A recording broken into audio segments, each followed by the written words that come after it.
Welcome to my channel, where we discuss everything and all things politics, economy, and development in Nigeria and around the world.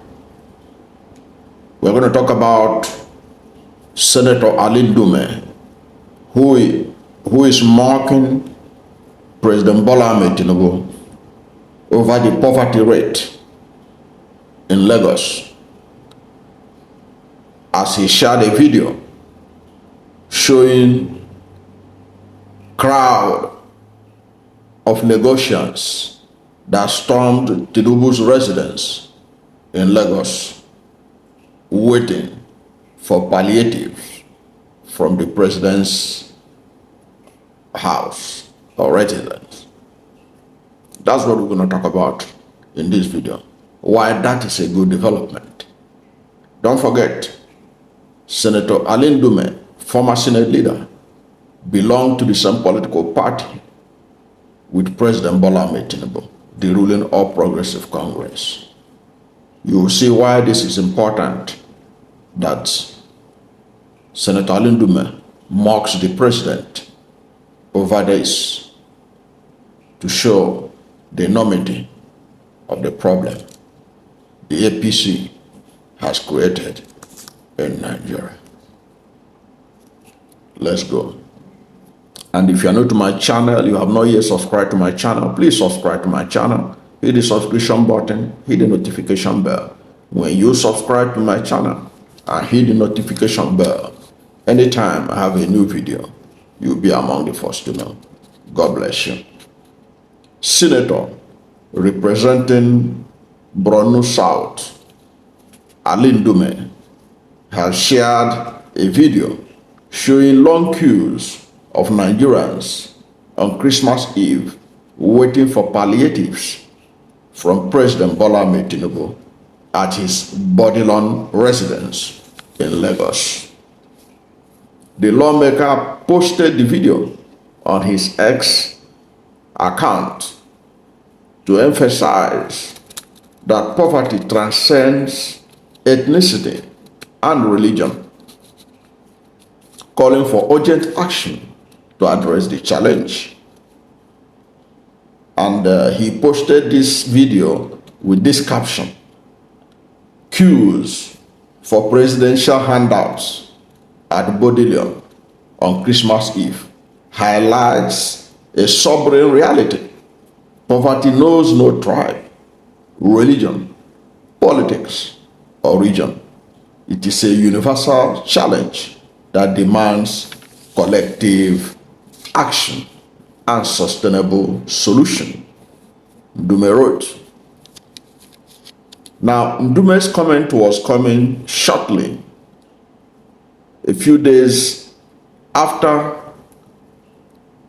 several Nigerians died in stampede over the struggle for food palliative. This tragedy happened in Oyo State, Anambra State, and the Federal Capital Territory, Abuja. It was a tragedy that consumed the lives of no fewer than 67 Nigerians who were searching for food for Christmas. Now, according to the World Bank, in its Nigeria Development Update titled "Turning the Corner from Reform and Renewed Hope to Results," released December 2023, the country's poverty rate rose from 40% in 2018 to 46%, representing an increase in the number of poor people from 79 million to 104 million. The World Bank noted that the significant increase caused by sluggish growth and rising inflation has pushed an additional 24 million people below the national poverty line. That is the World Bank's estimation of the level of poverty in Nigeria. But the reports that was compiled by our own National Bureau of Statistics that was released about a year or two ago, under the same APC administration, show that Nigeria has 133 million multi-dimensionally poverty people. We have 133 million who are under multi-dimensional poverty in Nigeria, according to our own NBS, National Bureau of Statistics. This population is far more than all the population of the Scandinavian countries. These are people living in Nigeria with all the resources the Almighty has blessed this country with. What a tragedy. Now, despite this sad reality of the level of poverty in Nigeria, during his last media chat, which was held this December, I think that was on December 23, the president doubled down on the level of poverty that had been caused by his twin policy of removal of fuel subsidy and the flotation of the naira. Instead of promising to look into how to manage this subsidy removal, what can be done, because these economic policies are not the holy books that you can't tamper with them. He doubled down and said that Nigerians should continue to manage. He said that Nigerians need to manage, that's the fallout. And he compared it to a woman getting pregnant, passing through labor, and when the baby is delivered, everybody is happy and forget about the parents. But this pregnancy, Nigerians have not don't seem to see the end of it. It is like all those women, they say they are pregnant for several years. I don't know whether it's true or false, but I've heard stories of things like that. Nobody knows when this pregnancy, this labor, will be over. And Nigerians are calling for cesarean operation. We cannot continue to wait for this baby to be delivered. Let there be cesarean operation, but the president is insisting, no, the baby must be delivered naturally, and we will see the benefit. Now, while he is asking Nigerians to manage is a cliche in Nigeria. To manage has become a buzzword in Nigeria. Everybody is managing. You call anybody, even politicians, you know that they are swimming in millions of dollars and naira they allocated to themselves. They tell you they are managing. However, telling Nigeria, ordinary Nigerians or Nigerian people to manage, the president is not managing about his own comfort. It had been reported in the media that the president acquired a new luxury Airbus A330 aircraft, a yacht, and a bulletproof Escalade, among others. Of course, you may be aware how billions that was spent to build a new residence for the vice president. So much luxurious material to make the presidency comfortable, to make the National Assembly lawmakers comfortable, are being provided. But for ordinary Nigerians, they have to bear the pain. They have to be patient. They need to manage. That is the position of the president. But what Ali Ndume has done, and which he has continuously been doing, which he demands the deserved commendation, was that he has used that video to call out the president, to tell him that, look, you have to do something about the increasing rate of poverty in Nigeria. Interestingly, this poverty, this death that was reported as a result of sharing of palliative happened in southern Nigeria and then middle belt, the Federal Capital Territory, Abuja. These are places that are relatively better off than the epicenter of poverty in Nigeria, which is the north. For instance, the same National Bureau of Statistics has shown that the highest level of poverty in Nigeria,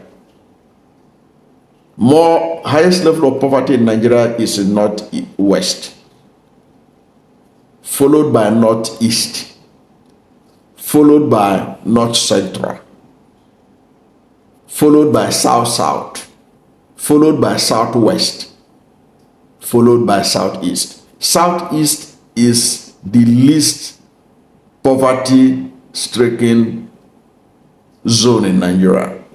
They have the least poverty level in Nigeria, according to records, data from MBS.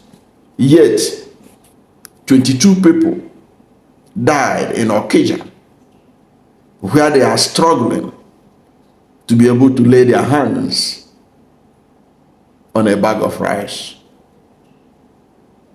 That is southeast with the least poverty rate in Nigeria. In Oyo State, which is the second least poverty rate in Nigeria, southwest. In the southwest, over 35 children died in trying to lay their hands on palliatives. In the Federal Capital Territory, Abuja, in a Catholic church in Maitama. Maitama is a high brew area. It's not an ordinary setting, Maitama. Okay? A church in Maitama was sharing rice and other essential commodities necessary for this Christmas season. 10 people died, including children. In Oyo, it was 35 children. In the Federal Capital Territory, Abuja, about 4 children were among the 10 that died. Now, Abuja will be considered relatively well off than the rest of the country. But the level of poverty in Abuja has also escalated as a result of the mismanagement of the economy of Nigeria by the All Progressive Congress since 2015, when they were able to bulldoze their way to power. If this could happen in the southeast, in the southwest, in the Federal Capital Territory, Abuja, that is an indication of the worsening state of poverty in Nigeria. And that is why Ali Ndume deserves commendation for drawing attention to the president and his residents that even in Lagos, at his Bourdillon, Lagosians, yes, Lagosians, who are the beneficiaries of the so-called Lagos mega city and whatever. They were lining up, long queues, in search of perhaps 20 kg of rice from President Bola Ahmed Tinubu. That is how the APC has turned Nigeria to a palliative economy. Where is that done? Things have to change. And Ndume, who is also an APC person, was sending a message once again to the president. Things has to change. Ndume drew attention to the poverty level in Nigeria before and talked about how the president feels aloof from reality. And he was stripped of his leadership position in the National Assembly. But that has not deterred him from telling truth to power. One of the, I remember Daniel Boala saying that it appears that when you enter APC, you lose your sense. Your brain will be working well until you enter APC, then the thing, it's like the knot was removed, something like that. I'm trying to paraphrase what he said. But you lose your senses when you enter APC. But Senator Ndume is somebody in APC that appears to have his brain intact and speaking truth to power. He deserves commendation. That's what I think. I don't know what you think about this. What do you think about Senator Ndume mocking the president, calling him out, telling him, look, this poverty knows no tribe, no ethnicity, no religion. We have to tackle it. You have to do something. Look at the number of people in your compound, in your gate, waiting for palliative. Nigeria, the biggest economy in Africa, before APC took over, has now been turned to a palliative economy. What a tragedy. What a sad story. It is a story that Nigerians can change in 2027. But the responsibility is on the Nigerian people to vote and defend their vote. That's the only solution. That's the only way forward. If not, this palliative economy, I don't see it stopping anytime soon. What is your view?